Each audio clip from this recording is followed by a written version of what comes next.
Check, check. Check one, check two. There we go. Hey there, everyone. Just getting everything set up. I have a new camera, so I'm trying to finagle everything right now.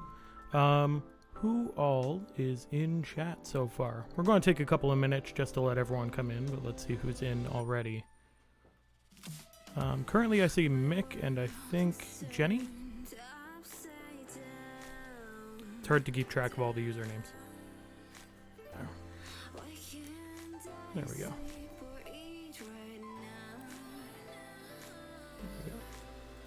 Yeah, my user list is totally wrong. We got Meg, we got, I think again, Jenny. I think my music's still a tad loud in my own ears, so let's bring it down here. Try not to mute it.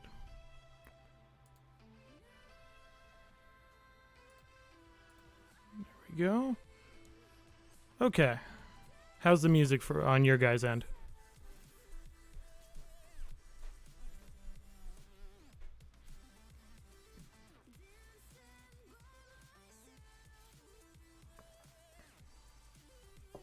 Beauty. Awesome. So, well, I'm going to give it, let's see, we're at 5:04. I'll give it till about 10 after just to let anyone feed in. How's everyone doing? How are we all coping with more or less being stuck in our homes? Oh, there's Mick. Well, I'll speak for myself. I know that, well, I'm lucky enough I live out, not quite in the boonies, but close to enough walking trails. I've been walking every day. My sister, her boyfriend, and I have been playing catch. And yes, Animal Crossing, like crazy. They're letting me use their Switch, so I get to play occasionally. I spent most of my morning today collecting Easter eggs in Animal Crossing and setting up stream like a professional teacher.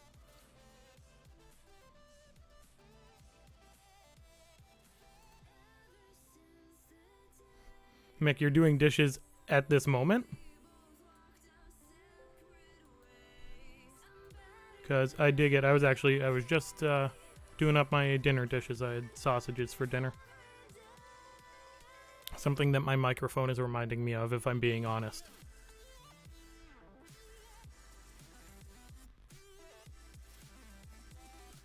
So, let's see, who do we got?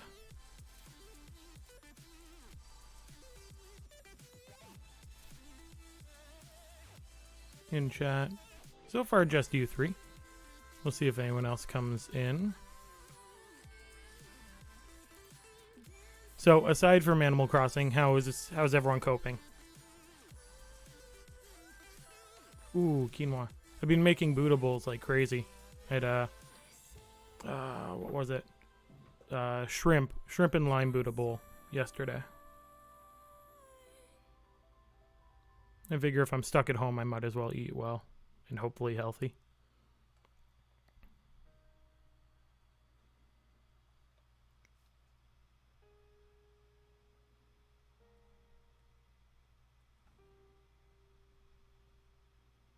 You're still working?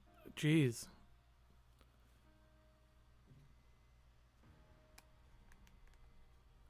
Yeah, I can't imagine having to get up and actively go out there to work right now.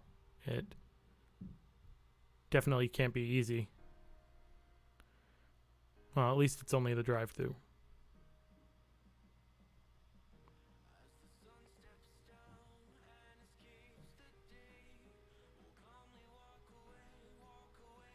Thank you, Jesse. I hooked up my Sony camera for my webcam.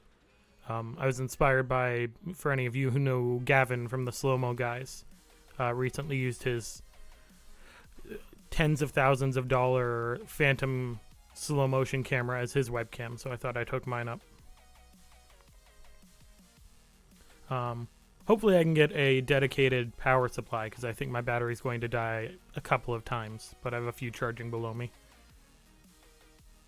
So, show of hands in the chat, who all is still working right now? Like your part-time job or whatever. Because it seems a few of you. Hell, if I'm reading correctly, it seems all of you work.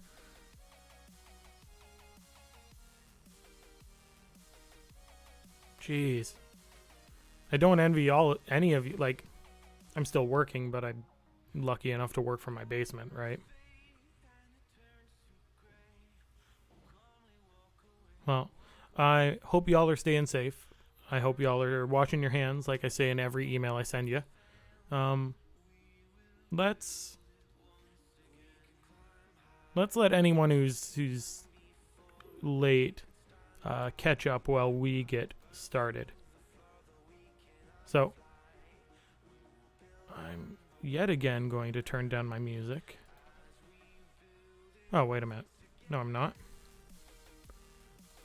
I'm going to just take off my first pair of headphones. There we go. Okay, so to kick things off, I'm going to switch over to display mode. There we go.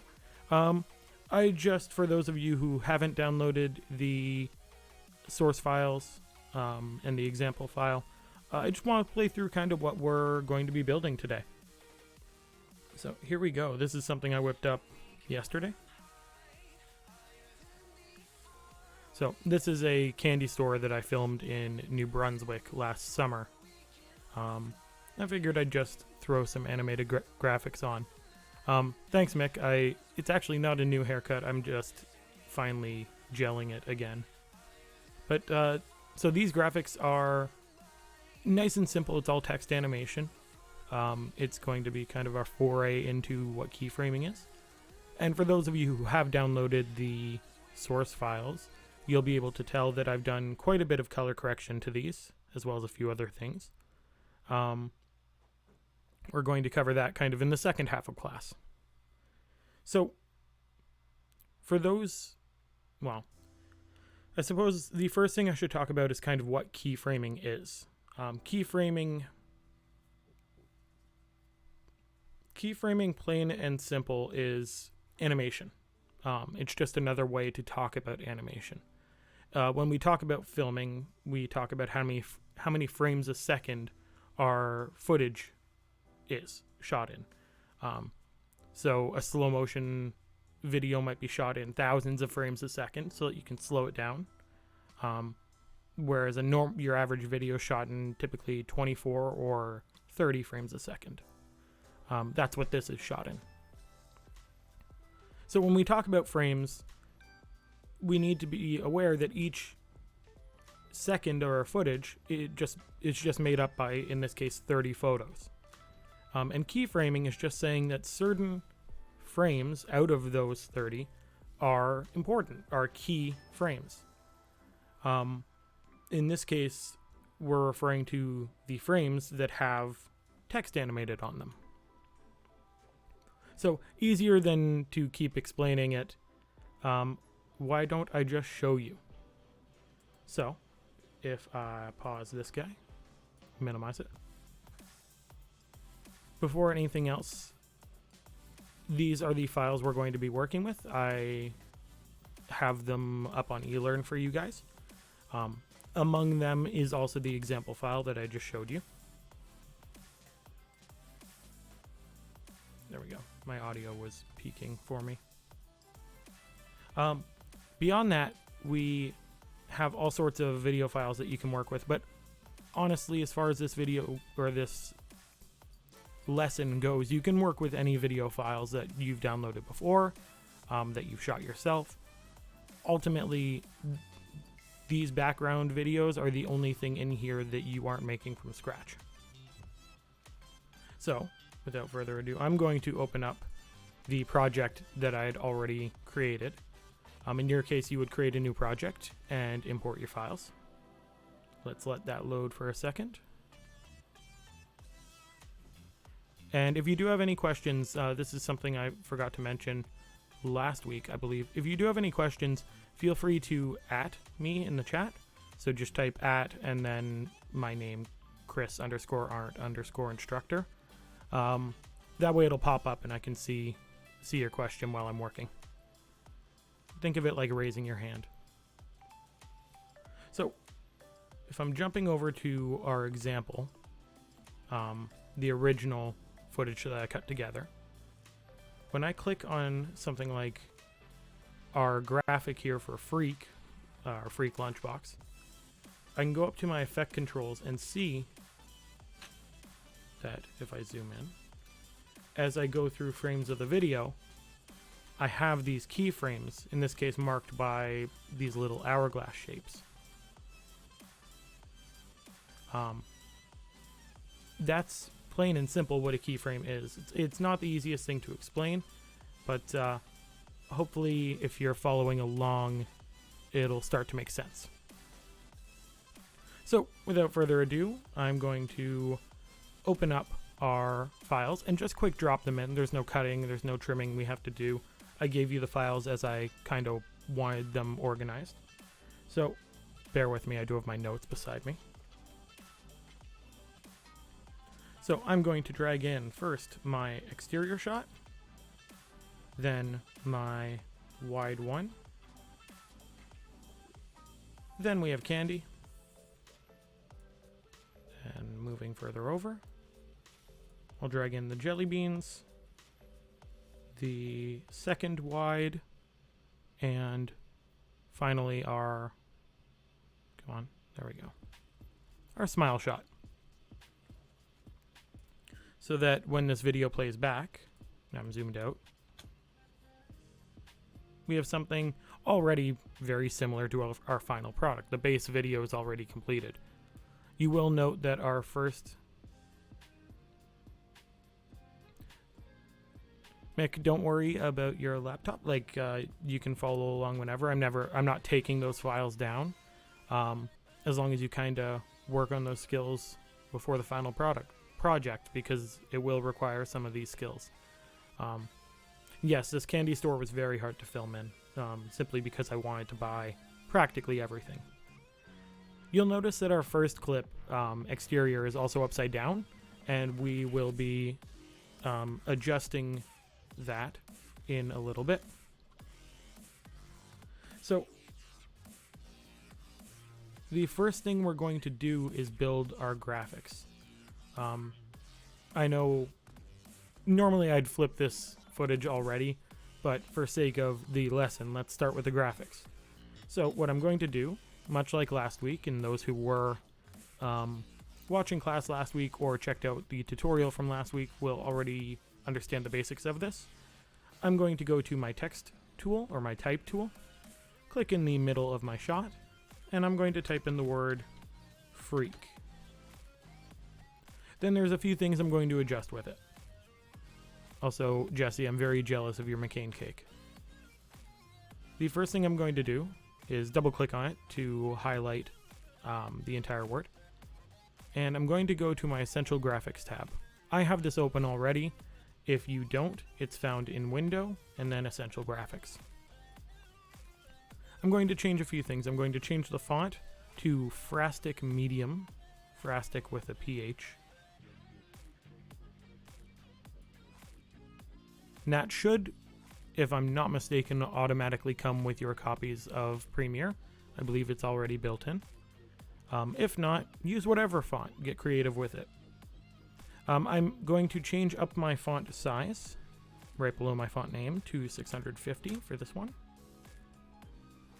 Oh, I'm going to reduce that actually to about 300. Then I'm going to adjust its location up in these Align and Transform tools. I'm just going to move it slightly over to the left, just a little bit above center, and change the rotation. So it's on a little slight angle.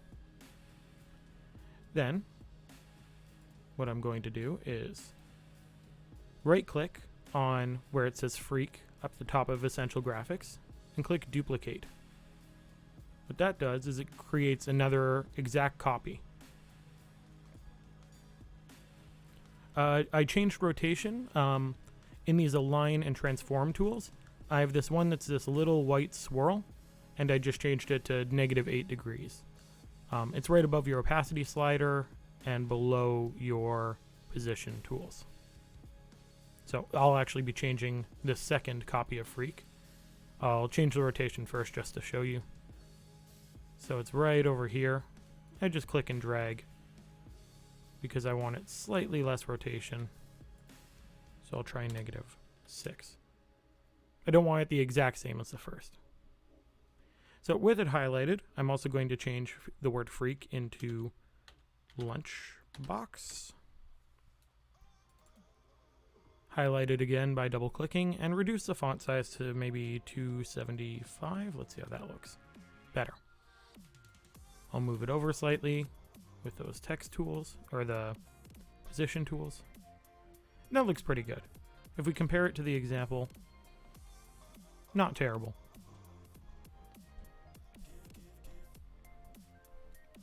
So the next thing to do is to change up the color on these. So let's change up Freak first. I'm going to highlight the entire thing by double clicking. And then over in Essential Graphics at the bottom, we have the Appearance section. I'm going to double click the white box next to Fill. And I already have my fonts down below my screen here. I have them written out. I'm going to change my Freak graphic into an orange font. In this case, I'm using, and I'll type this out in chat in just a second, I'm using D3 AA 85 for my hex code. And doing that, it turns this nice kind of creamy orange. I'll give you all the font colors in just a moment, because now I'm going to change my lunchbox by double clicking it, double clicking fill, and changing my hex code to BFA9FA. So the only other things to change are, in the case of our graphics, we're changing the A in Freak to green. I'm using the hex code B3E59B.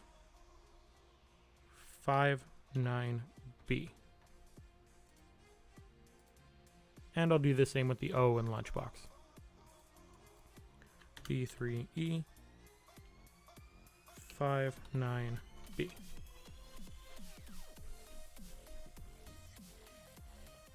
Okay, finally, I'm going to select all of Freak and click on the little square next to stroke to turn it on. I'll then increase the stroke to, let's say 20 for this one. And I'll change the stroke color to 20, 22, 21. So not quite black, but close enough. I'll do the same thing on the other. Turn on stroke. Adjust the number to the side to something that looks nice. I'll say 21 for that one. And then use the hex code 20, 22, 21. Okay, now I'm going to take a moment to throw those numbers in chat.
There we go. All the info should be in chat at this point. So now that we have this graphic, I'm just going to play through with nothing highlighted, just so we can see looks nice enough, aside from the graphic or the video being upside down. I'm also going to zoom in on my timeline. Oh. Fair enough, Jesse. I'm not surprised any of you would do Comic Sans. For the sake of this, I actually pulled the font from, you can barely see it, but at, I guess, the bottom of this clip. This font is the closest thing I could find to the actual company's font. So I figured I might as well use it. You can see it a little bit on this mannequin here. Same with the color choice. I just chose from their own branding guidelines. Okay, no problem at all, Jenny. So as far as the colors go, what I did do in this case was I used, instead of choosing my fill or stroke, normally with a code, I used the eyedropper tool over here and literally just clicked on their logo. Barring that, I would probably go into something like the resources I gave last class, which are in eLearn. There are websites out there that let you basically look up colors and figure out the hex codes for them. That's very often what I would do if I were helping to establish a brand. But a lot of brands already have their colors decided before you even get to work with them, get to make a video for them. Mohawk, for example, it has its very specific colors it uses for branding. And so we often have the luxury of being given a branding guide. Another example is I'm working with BIA in Burlington right now, and they have their colors and their logo that they want to use consistently. But yeah, in this case, I use the eyedropper tool. So I'm going to zoom in on the timeline slightly and just move over to my razor tool by pressing C just to cut that graphic off at the end of our exterior shot. So we have our first graphic in here, and if we go back to the example, our second, third, fourth, and fifth graphic are all basically the same thing, just formatted slightly different. I changed up the colors here and there. So rather than go through the entire process of making all these graphics again and again and again, I'm just going to, I've got some unanimated versions that I'm going to just copy and paste in. Think of it like Martha Stewart having her cake already made after throwing together the batter for the first one. So if we play through, none of these graphics are animated, they're just created. Again, the exact same process as this first one that we created here. Albeit all straight on rather than on a tilt. And again, for you guys who might be working with smaller companies trying to come up with branding strategies, commercials, that kind of thing, it should be worth noting that the weirdest, newest, and hippest candy and pop culture items on the market, literally something I pulled from their website. Albeit I'm not making a video for them specifically, but that's the kind of thing to keep in mind when someone comes to you saying, hey, can you promote my tattoo parlor? Can you promote my music? Pull a lyric from one of their songs as branding. Or in the case of a tattoo parlor, I'm not sure exactly, animate one of their tattoos. So let's move on to the idea of controlling the effects for our clips. And the easiest way to show this is already presented to us. It's this really lousy upside down shot. So there's all sorts of different effects that we can drag and drop in, but there's also effects that we can automatically control with any footage.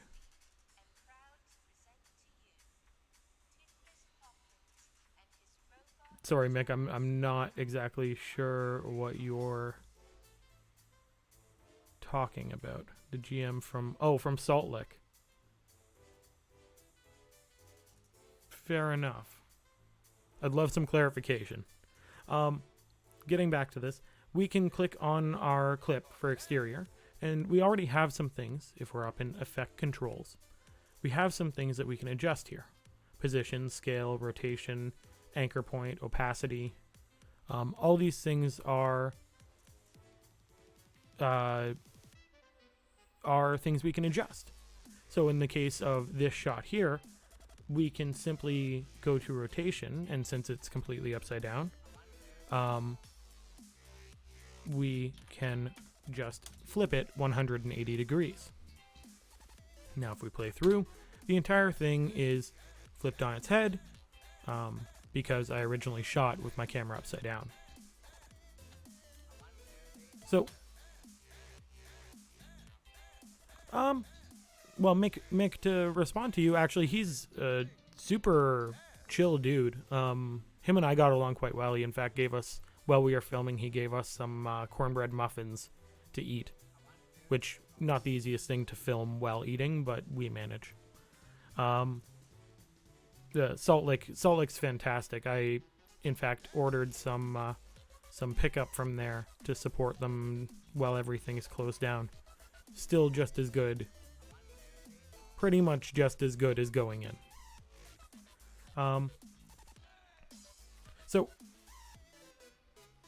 with effect controls, we can adjust all sorts of things. And ultimately, when we talk about keyframing or animating, all we're doing is adjusting those things over a period of time. Rather than completely flip something, we could have it slowly rotate into place. Of course, for sake of this video, we're not going to have the footage spin into place, but we are going to animate in the text.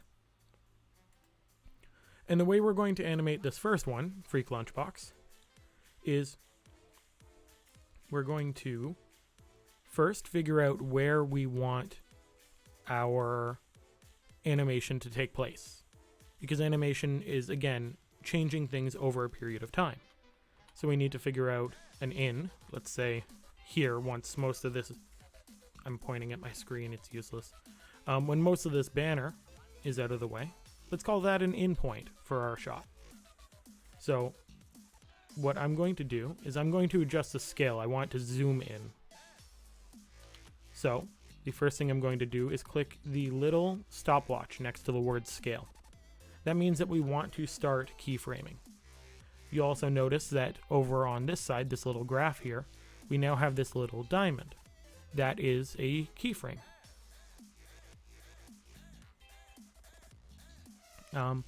Then all we have to do is we go to our out. Let's say we want it to be fully zoomed in right about here, before that woman starts to enter the shop.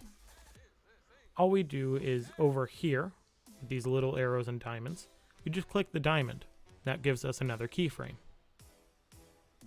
The thing to note is that this is a timeline, like your lower timeline. And in order for the animation to take effect, we need two different values. We need two different, in this case, values for scale. Obviously, when we want it to finish, we want it to be 100% scale, what we see now. But we want to start having disappeared, not being on screen. So I'm changing the value of my first keyframe by making sure that I'm on the keyframe by clicking one of these arrows, and changing the value to 0. So that when I play through, we have it come into view. I'm going to say that was a little bit short. So what I'm going to do is click on my second keyframe and drag it a little bit further ahead in the timeline. There we go, that's a little bit better. And then finally, what we can do, I wouldn't call it an advanced technique, but it's something to always consider, is, again, I can zoom in on this timeline too. Just before we get to 100%, let's push it even further to, let's say, 110. So now, when this plays through, it'll play from 0 all the way to 110%, and then back down to 100. It makes it feel, in the case of this, it makes it feel like the text is coming right at you, popping into screen, and as it pops, it just kind of pops back. It has this bounce to it. So when we play through, so again, note that end. I'm just going to loop it. We have that little bounce right at the end. This is something that's worth keeping in mind for a lot of different text animation. It makes it feel, I can't say more realistic, but more realistic. So I'm going to move on to our next shot. But before I do that, I'm just going to review this shot just to make sure it looks good. I'd say that's good. I'd say, you know what? I'm a stickler for this kind of thing. That shot's a little bit long. So I'm going to actually cut it before that woman even comes into frame.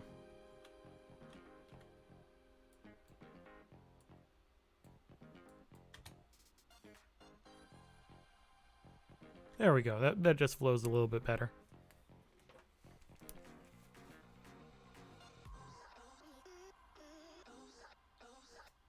There we go. Pardon me, I'm turning up the music slightly.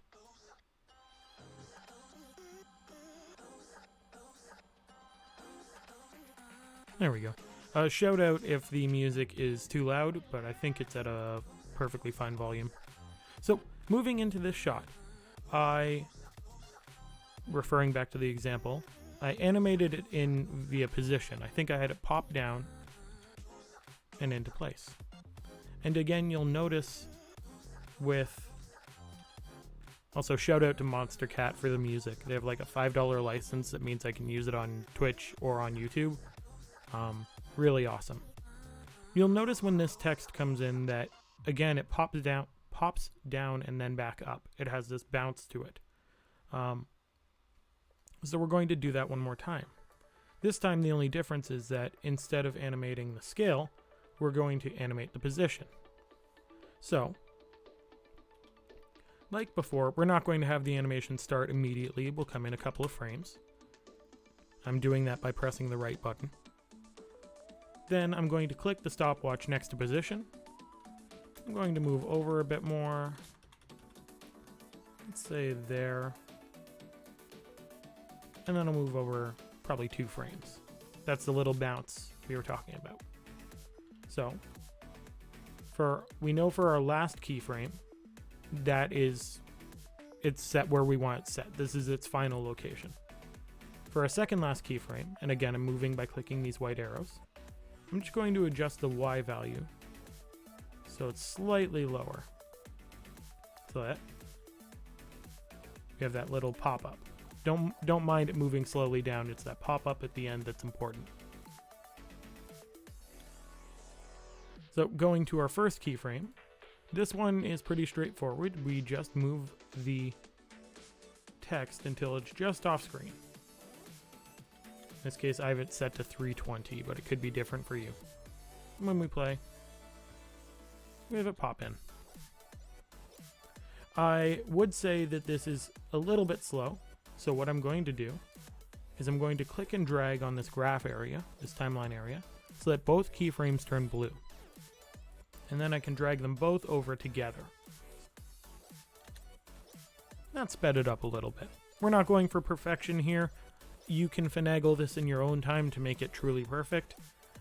There are other tools that you can use, one of which I'm going to show you at the end when it's less crucial. But that's how we animate, in this case, position. And keep in mind, again, we can do... Well, here, I'll move... Rather than move on to the next one, which is also position, or the next one, which is also position, let's move on to this last one. Because rather than having this slide onto camera or come in through a scale adjustment, I just have it fade in.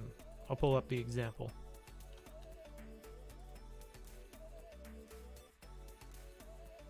And then after it fades in, I have it fade out.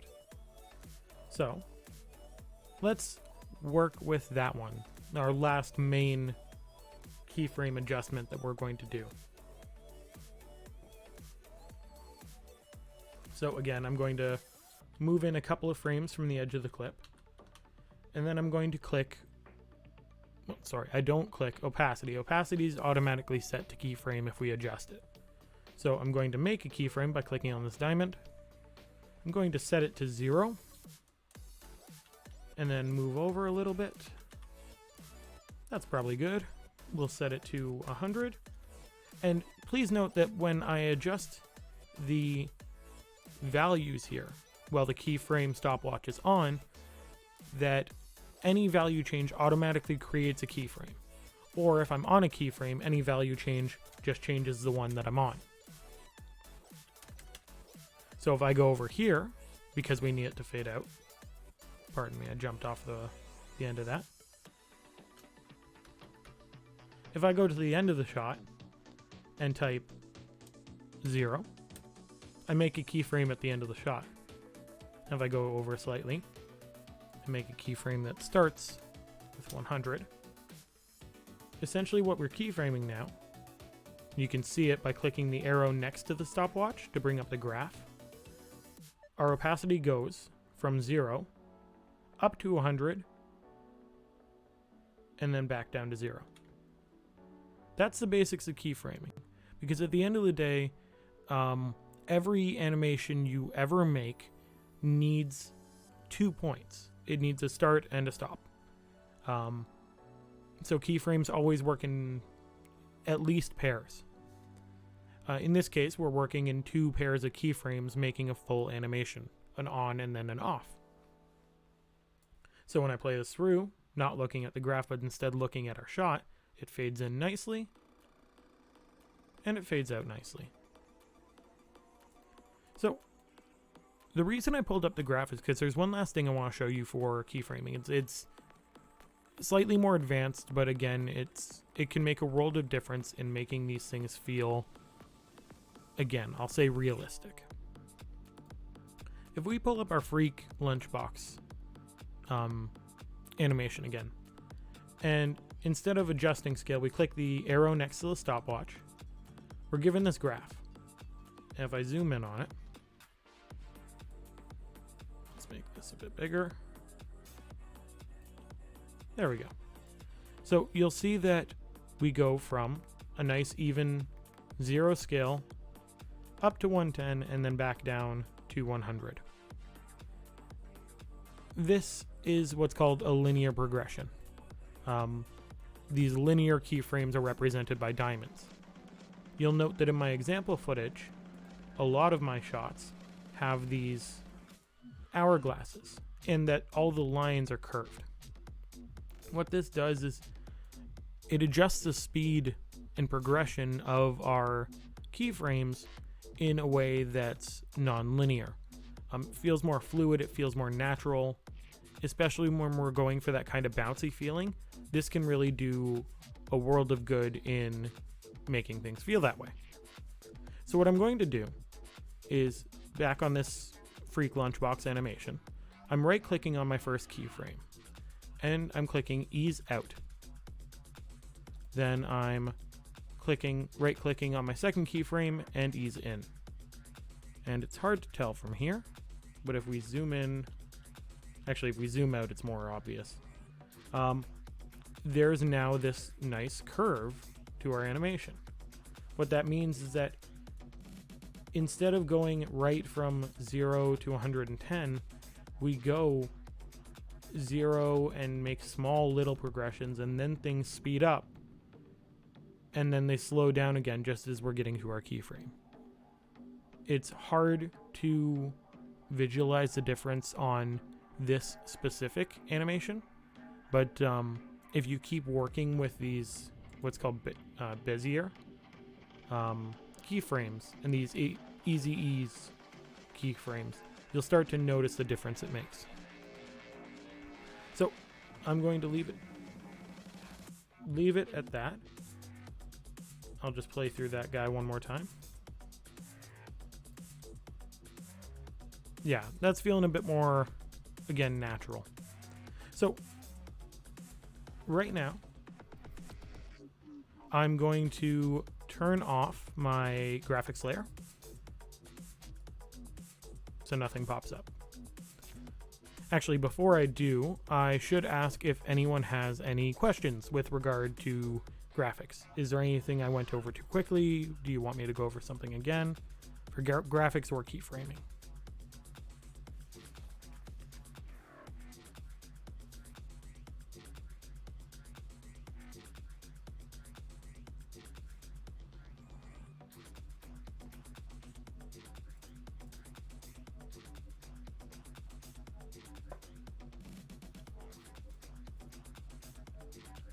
I'm not getting any responses quite yet, so I'm going to assume we're good on graphics and keyframing. I can always come back to it at the end, because I always do a question period at the end of this.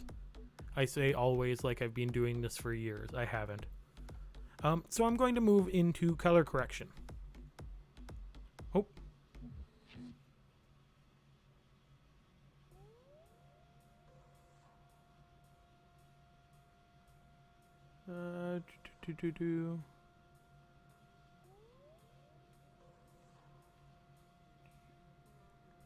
I'm seeing Jenny's question about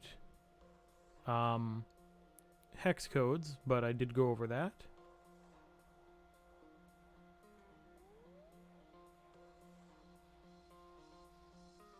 Oh. Okay, okay, Jesse. Yeah, we'll address that at the end. Or if you have to tap out of stream, then feel free to email me. No worries.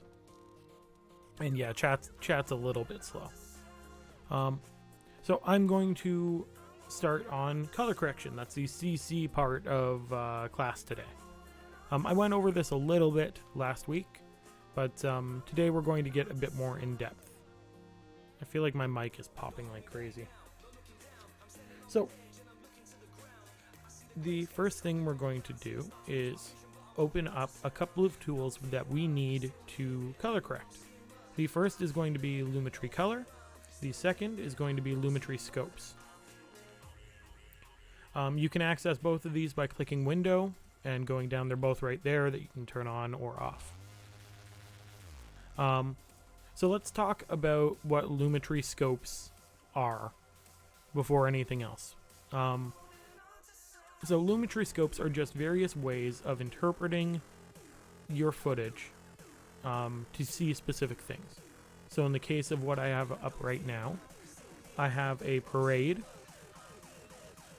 of red, green, and blue, which are the three colors that make up white on TV screens. This lets me interpret my white balance. And then I have this second waveform of all white, and that lets me interpret my exposure. It shows me my highlights and my shadows. There are various other settings we can use. There's vector scopes, there's histograms. What I want you to make sure you've turned on is parade and waveform.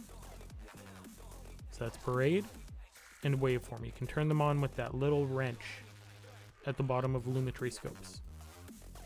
And then under that, for parade type, I want RGB, red, green, and blue.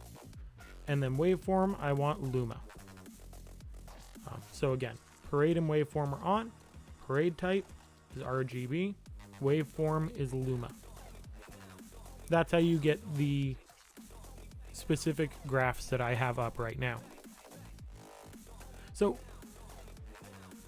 ultimately, there's a lot to be done with interpreting Lumetri Scopes. I gave you guys a resource to be able to learn a little bit about this. I think it's from Premium Beat. Don't quote me on that. I also gave you some resources on understanding what white balance is, for those who don't already.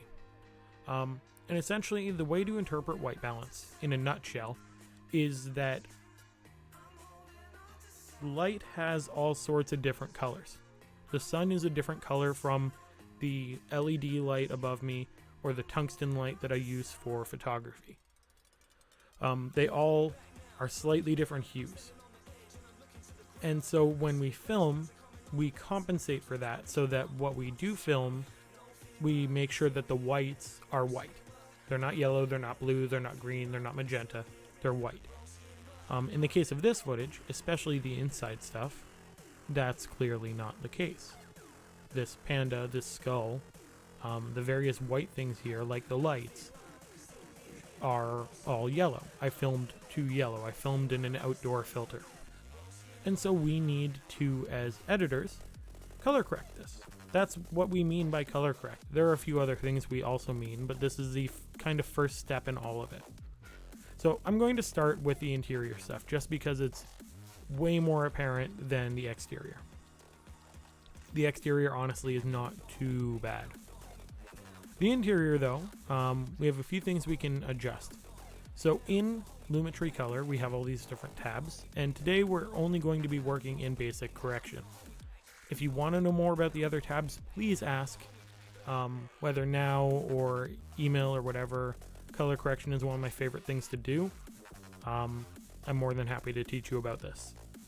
So when I talk about basic correction, we have two things we can primarily adjust. Our white balance, which is these two sliders here, and our tone, which is our exposure broken up into all these different categories.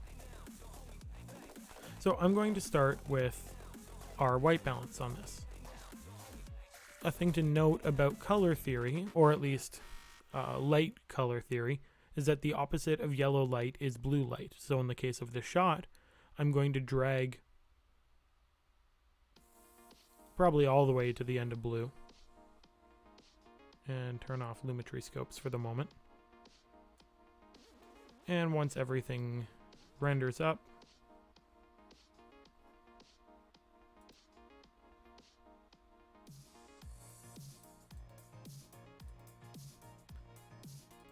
give me a quick moment to render all this, just so that it behaves a little bit better.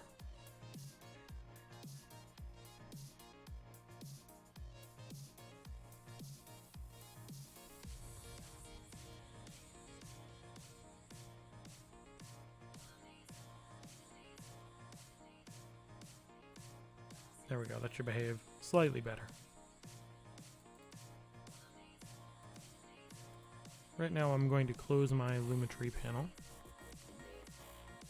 and adjust my white balance.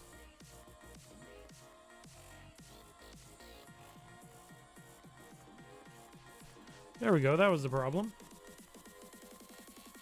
I was doing color correction on our graphics layers. I needed to click on our footage layer. So with that, I'm going to reopen my Lumetri scopes because they are useful to have open. So in the case of this shot, we can see that there's a lot more yellow. Without even fully understanding how Lumetri works, you can see there's more yellow than there is green, and there's way more both than there is blue. So the main thing we need to drag is our blue. We need to drag it until it's fairly balanced. I'm going to drag it all the way to -100. And I'm going to drag our tint a little bit more purple. This brings our red back up. I like 18.2. It's not quite perfect. Again, if we wanted to go by the scopes alone, there's more work we could do by bringing down the blues, but I pretty much like this as is. Let's say maybe -90. So even just changing these two settings alone is that much difference. Everything goes from that gross orange to fairly realistic, fairly fitting of what that shop actually looks like. The other thing to note is that we can change our exposure. And when we look to our Lumetri scopes, to our waveform, our white waveform, it's worth noting that the bottom of our waveform is our shadows and the top is our highlights. And it's worth noting that our top is honestly quite far from the top. It's sitting around 70 on here. So we can bring up the exposure a little bit. But when we do, our lights get really hot, so we can bring down our highlights, or we can bring down our whites. We can adjust our shadows to give us more contrast, or adjust our contrast to give us more contrast. This isn't. This is as much a science as it is an art. There is a way to read these scopes and follow them to a T, but at the end of the day, the decisions made using color correction are what make your footage look a specific way. As a rule of thumb, though, you should always try to start with well-exposed footage and properly color corrected, because it's way easier to just, for example,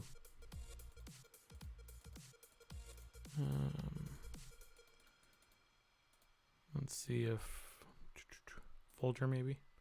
Yeah, it's way easier to add a creative effect to your footage if you're working from a properly white balanced, properly exposed clip. If I'm working from my yellow, everything still turns out yellow. I'm going to turn that off for now. That was just me playing around. I am also going to up our exposure on here, or our saturation on here. Makes the nerds a little bit yellow, but everything else wants to pop. So we can do the exact same thing going into our next footage. But a thing worth noting is that all of this is filmed inside the same building with the same camera on the same day. So there's a good chance that the settings we used for the first shot will at least help the settings or the second shot.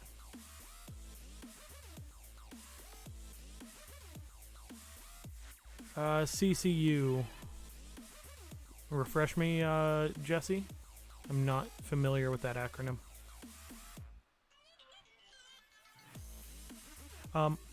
So if we want to use the same settings, what we ultimately can do is right click on our footage, click copy, and then clicking on our second footage, right clicking, we can click paste attributes. Rather than pasting opacity, we turn off everything except our effects and our lumetri color, which when brought in, really brighten things up.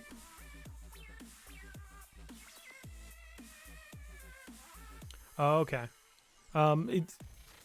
There is, like, the reason it would be designed that way is because, well, ultimately, no matter who is doing the color correction, these settings are pretty universal. But also, this program, as well as Final Cut, as well as Avid, and DaVinci Resolve, which is a color correction program, are all used in the industry. So it pays for it to be familiar. One thing to note when we bring all this in is that while our white balance is real nice, everything else is fairly dark. So I'm going to do a few adjustments, like bringing up our highlights and our whites to make like the white on those peppermints really pop. I'm going to leave our shadows kind of low, and I'm going to adjust our contrast so that it's not too contrasty. Our shadows already do a lot of that for us. And I'll bring the blacks down very slightly. And our saturation up slightly. So that our footage, when we play through, it pops. It pops real... Here, let me loop it. It pops really well compared to...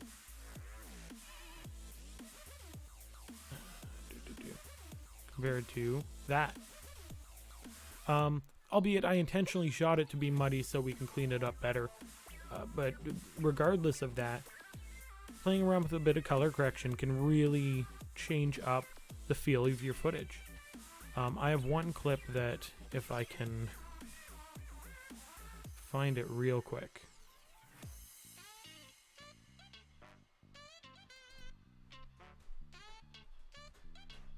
I don't have it handy, but I'll upload it to eLearn. It was a shot I did for Tie-Catch Cheerleaders that, without color correction, looks like garbage. It looks muddy and gross. But after a little bit of work, it really stands out. So, I'm going to do one more color correct. I'll do it on the exterior shot. That way we can go through white balance one more time. So, again, you'll note that with our parade, the easiest way to read a Lumetri Scope RGB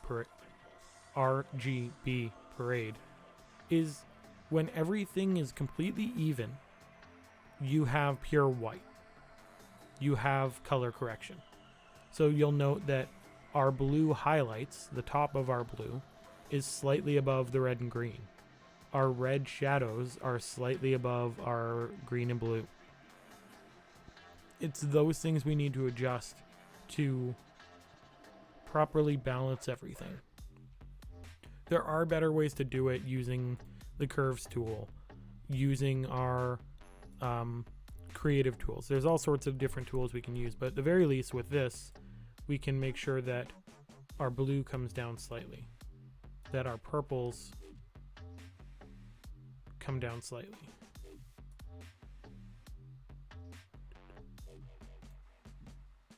That said, honestly, yeah, bit more green in the shot, bit less yellow in the shot, bit less green. It's pretty much white balanced. And when you shoot on your cameras, there are different white balance settings that will pretty much nail whatever you need to adjust. So if you're outside in the sun, set it to sunlight. If you're inside under fluorescent lights, set it to fluorescent light.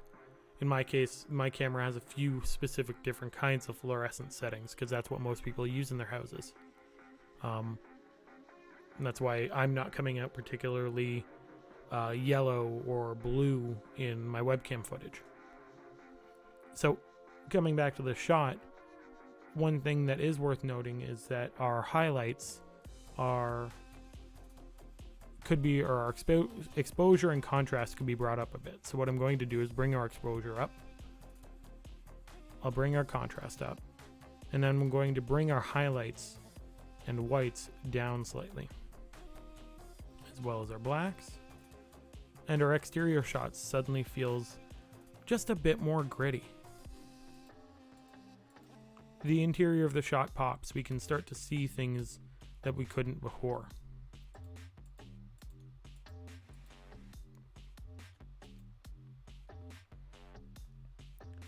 Let's do that. There we go. So, in a nutshell, that is the basic color correction. And that's all I'm looking for the final project from you guys, is that the shots that are too blue aren't too blue anymore. The shots that are too underexposed are exposed properly. Honestly, I filmed it pretty consistent across the board, but let's see what you can do with it. The big thing on the final project will be graphics and keyframing the graphics. So with that, stream has been honestly not the longest one in the world. Is there anything anyone would like me to go over while Premiere is open before I move on to any kind of chill question period? Oh, here's one thing I want to go over for everyone. It was an issue for one or two people, just so that we have it clear. When we're done working on our projects and want to export them as MP4s, the first thing we do is we go up to sequence and we render into out. That gives us this little loading bar. Once that's done,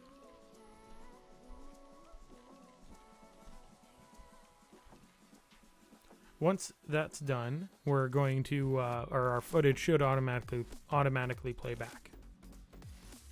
Then we're going to go to File, Export, Media. Then we get this little pop-up over here. The two things we need to make sure of is that our format is in H.264. There's not H.264 Blu-ray, just H.264. And our preset is match source high bit rate. Then we can click on our output name and save it wherever we want. I'm not going to in this case. but you would choose your location, you would choose your name, same as any other project. You'd hit save, and then you hit export. It's as simple as that. It'll even give you an estimated file size. And honestly, if your estimated file size is more than, let's say, for these projects, around 500, there might be a setting that's not quite right. But at the very least, H.264, match source high bitrate, choose a name, choose a location, and hit export. You'll get another loading bar, and once that's done, you'll find the file where you saved it. I figure I might as well go over that one because, again, I had a few people who aren't necessarily in the chat hand me in files that I couldn't even work with and had to get them to re-export. But there were a few people who handed me MOV file or whatever, which I can use. It's a larger file size, and you should get used to matching the exact requirements, because at the end of the day, if you're working at a TV studio and they need an MOV file, if you give them an MP4, it might not work. Never mind some of the crazier other files. There are all sorts of weird file extensions for different specific software and hardware. So yeah, that's about all I got for you as far as the specific lessons go. Is there anything else you want me to once again go over? Otherwise, I'm just going to move to kind of question period. For now, I will switch to my cam display. There we go. And let's adjust this.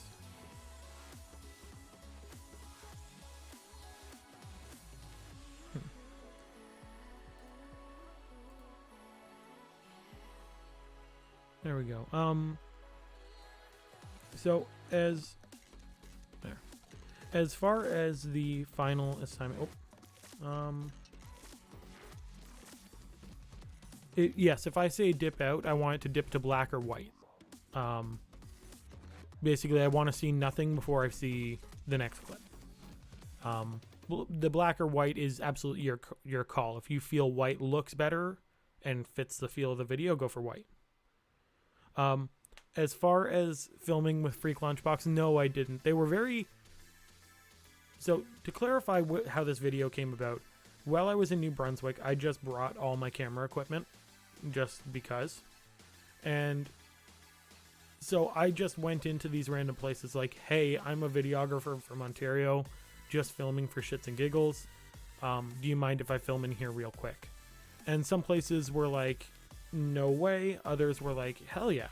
These guys loved the idea of me filming, but the only people in were the kind of part-time workers, the cashiers. No one who could officially give me candy, unfortunately.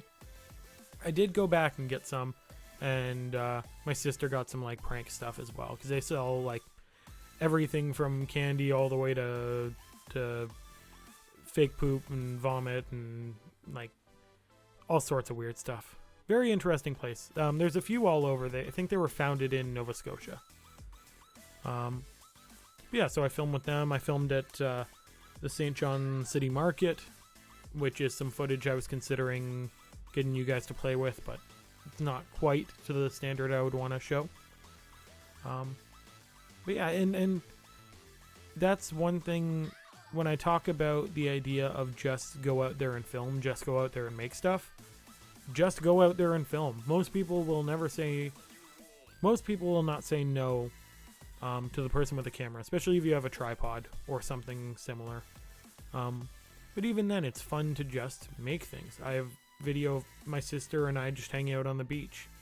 I have photos I shoot everywhere, because photography is kind of my actual hobby, whereas videography is more my work. But yeah, and the more you make this kind of stuff, the more you get to practice with other things like color correction and animation and video composition afterward. You just get to play around. But yeah, so I'm just treating the next little bit as a question period. I don't really have much more for you this week. I'm really hoping I get to teach you guys advanced editing. Like, no promises, obviously, but I'm excited for the possibility that I get to yell at you and say, go film this with your camera and make sure it looks good. It'll be fun. And there are a few. Our last class, the day the assignment is due, for those who can tune in, and I might make it slightly earlier. Like, we'll play with the due date and all that. Okay, let's not start the revolution in chat, please. You're supposed to go to a coffee shop to start a revolution. But yeah, so our last class, when the final assignment is due, I am going to be playing around with a couple of more advanced techniques. Those being masking, which allows for kind of even cooler advanced graphics. The other is playing around with slow-mo. I should have a couple of shots that you guys can work with in slow motion.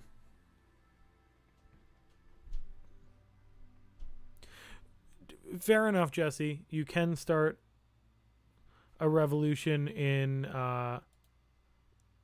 a bar.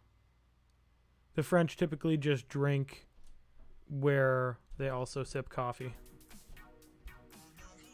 I'll give him a timeout. I doubt he'll learn, but hey, you never know.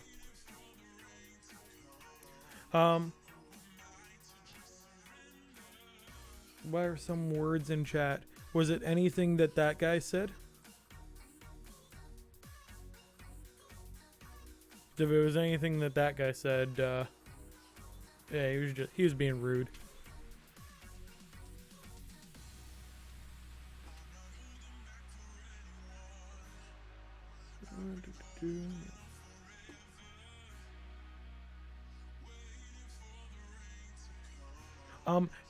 Yes, this stream is in fact accessible to anyone. So I'll talk about that because there's, well, at the very least, Jenny, you weren't around for last class. So this originally was going to be something I did outside of class. Think of it like if I teach class on Wednesday, I might do this every Friday, just on my own. And anyone who tunes in would have access to the files that I play around with, the lessons that I teach, the tutorials that I give out. It's essentially an open classroom to anyone because it's on my own time. Whereas right now, because we're dealing with COVID and I'm actually being paid to do this right now. I don't feel right opening this up to anyone because ultimately, you guys have paid for this. You guys have paid for me to be here and teach you these things. So right now, anyone can tune in, but only you guys have access to the files. In future, it will hopefully be an open classroom and I'll be able to teach whoever happens to tune in. So yeah, you guys are kind of the pilot project for this. But I think it's working. We'll see, and it'll only get better. And Jesse, that's if knowing Adobe, let's see, I got, because I already pay for my own license, I got 2 or 3 free months because of the Corona or the COVID-19 issue. So I imagine your licenses last just about that long. I would also imagine if you went to the Adobe website and logged in using your student account, like the same account you log into your licenses, you could probably see when it expires. I know that as long as you're a student, or it turns out a teacher, it's only $20 American per month. So about $30 Canadian.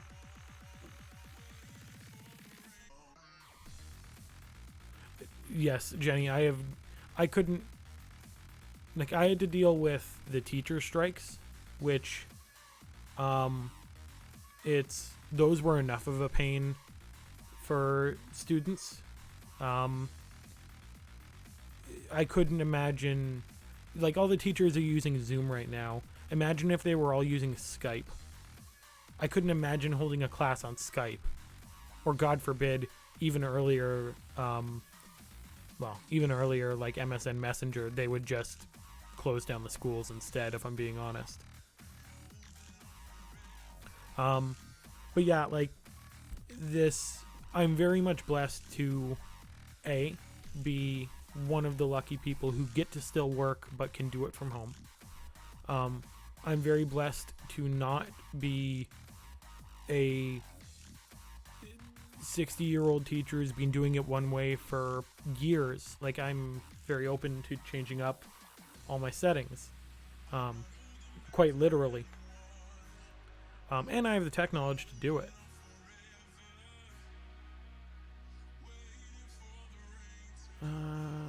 Mick, what did your friend get kicked out of?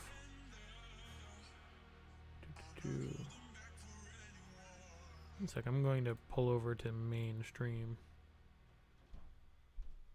Oh, okay. Yeah. The strikes were rough. That was 5 weeks of missed class. You guys were lucky, I guess is the word for it. Lucky enough that you missed 1 week, like 1 week of class was missed, and now it's all online. The teacher strikes were a bit brutal. Turns out I get to participate in the next ones whenever they show up because I'm a teacher now.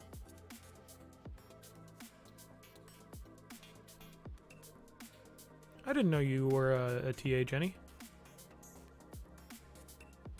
Yeah, I can imagine, like, I was at that point I was just a student.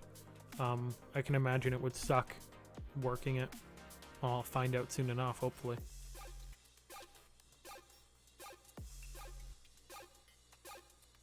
Yeah, I had a few classmates drop out that year. Yeah,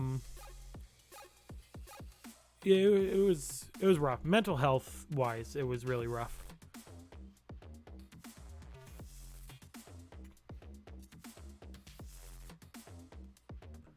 Interesting. What program did you take at McMaster, if I may ask?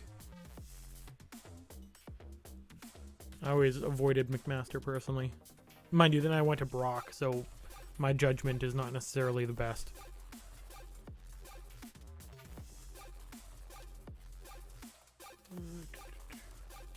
But yeah, as far as all this goes, like, the people I don't envy right now are the elementary and high school students, like my dual credit students. Currently, I'm not really able to talk to or give them information because the school boards and the college are still coming up with plans, and even now the government announced that schools were closed until the end of May, or until May. So everything's kind of up in the air at the moment.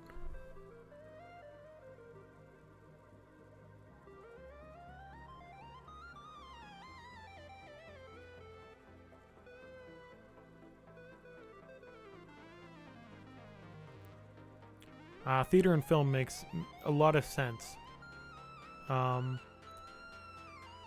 yeah, the big thing during the strike was, we won't push back the semester. We won't cancel the semester, for better or for worse. And there were a lot of different opinions on that, and I'm not necessarily going to give mine at the moment, but it was hard.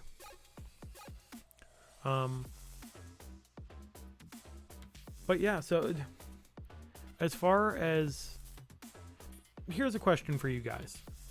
As far as the creative stuff, video, photography, art, I don't care what, anything you might call creative. What are y'all up to? I've been trying to make a proper effort to keep making things, keep doing things. Luckily, work has kept me busy enough, but every day I go for a walk or go play baseball with my sister and her boyfriend.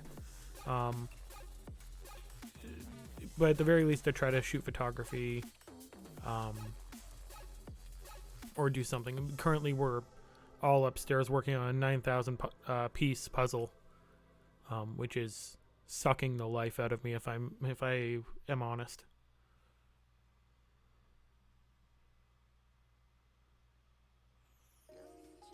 Jenny, I can certainly say with your at least based on your voiceover, not sure where you'd get into voice acting at the moment. I might have a resource or two to share with you once, like, businesses start reopening and all that. There are a few local creative outlets for that.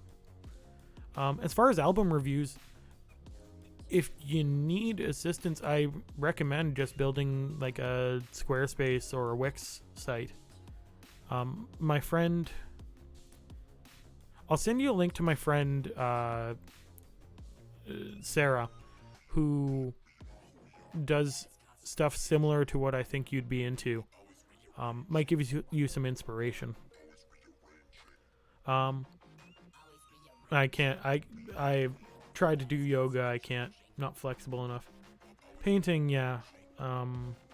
Mick, I tried painting. Like I can paint. I'm like, generally speaking, I can paint. I've got a few of my paintings on the wall, but recently I've tried painting and just not being into it. Jesse, why are you learning Spanish, if I may ask? Just for fun, or like I'm currently learning Japanese for fun, so I can't judge.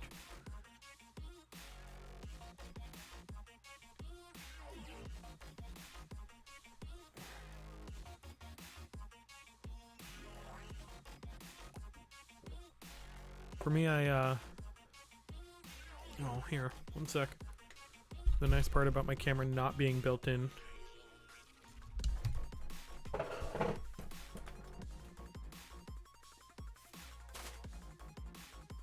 of my paintings is behind the TV, but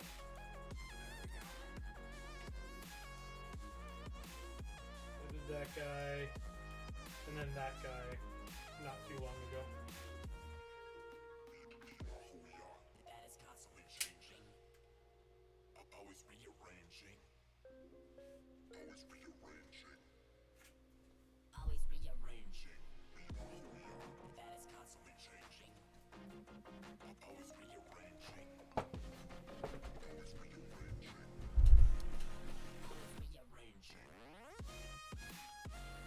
Yeah, the black figure one's actually paired with a white figure below it, but again, TV's in the way.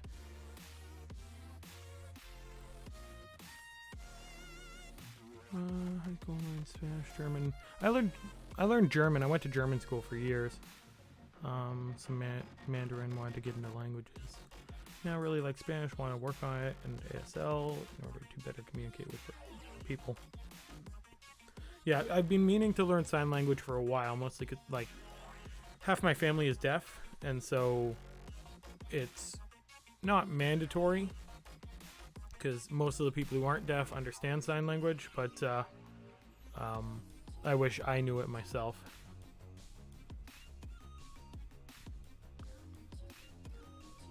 Yeah, as far as class goes, next class we're working on music, which will be pretty straight. We already went through auditions, so music really won't be much of a thing as far as a new learning curve. If you have any questions about graphics, if you have any questions about color correction or keyframing, please come to class with them, because that'll kind of be our last class to cover that stuff before the assignment. And yeah, that's pretty much. Oh, I wrote it down for myself and didn't even look to it. For those of you who did download the files or do download them in the next week, I will answer that question in a second. For those who work on this Freak Lunchbox stuff or already have during stream, feel free to send me your stuff. I'll also answer that question in a second.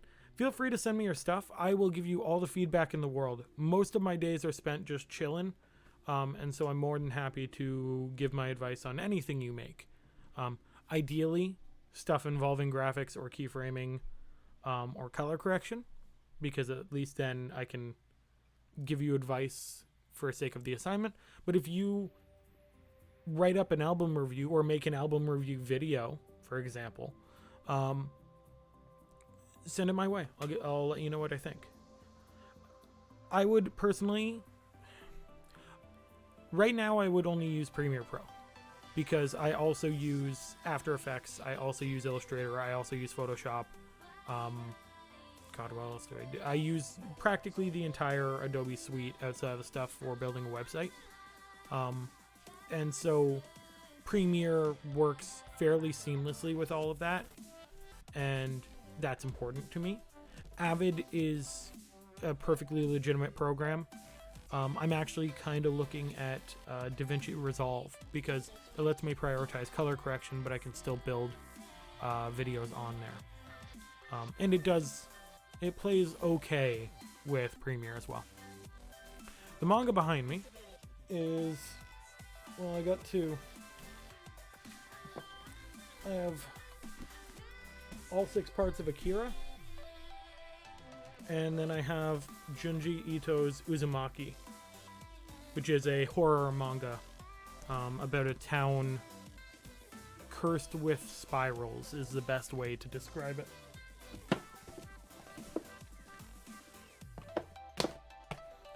And then on my other side is all 2nd edition Dungeons and Dragons books.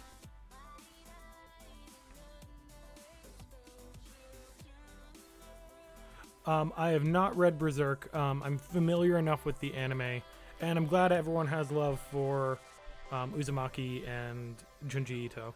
He's by far one of my favorite artists. Elvin Lied, Sirius Jaeger, yeah. Jesse, 2nd edition is what I was raised on. 3.5 is great. Currently I'm playing 5th edition. 4th edition sucks. Everyone should be able to agree on that. 3.5 is pretty solid though. Honestly, I have love for all the editions except for 4th edition. 3.5 is not better than the rest. 3.5 is the longest running, and so it's got all this stuff built around it. 5th is really easy to get into, and 2nd is more creative, in my opinion. But regardless, all of them are awesome. If you haven't played D&D, play D&D. Make friends with more nerds.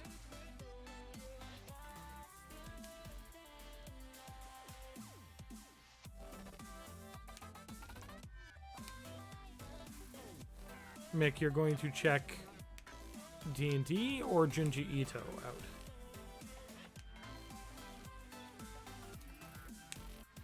Either way, honestly, both.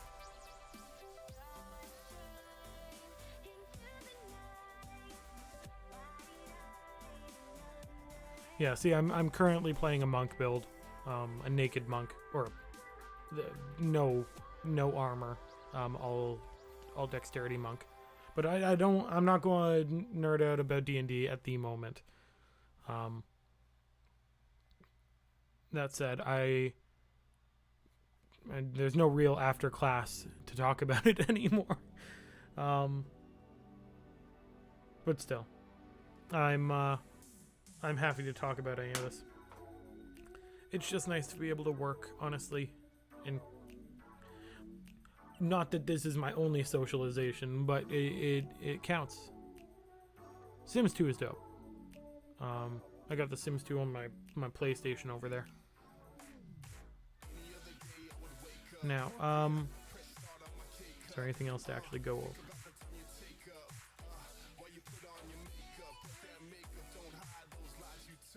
Exactly, Jenny put it really well. It's a little bit of normalcy in all of this. Even if I'm talking to a computer, I can't see all your smiling faces. it's still nice to be able to teach, be able to work, be able to communicate. And again, if you have anything you make, whether based on the stuff we've gone over in class or based on or just something you made at random, feel free to share it with me. I'm always willing to give feedback, or Mick can testify to this. If you want to know how a video was done, just shout out. I am always happy to answer. I figured as much. I figure y'all will have questions later on. Yeah, if you don't ask them via email, feel free to just save them up for next class. And I do miss all of you too. It does, as much as I do like that I'm getting to test all this out, it does suck not holding class in the JLab. You want to know how? Okay, those. Yeah, I custom built those.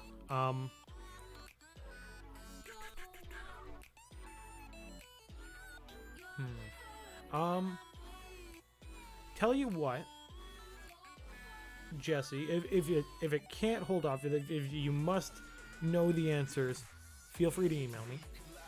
If you can hold off till next week, I'll actually dissect the video a little bit, because I should still have all the old files for it. I built all those animations from scratch. In fact, I built them all from scratch and then had to rebuild them because they wanted different fonts.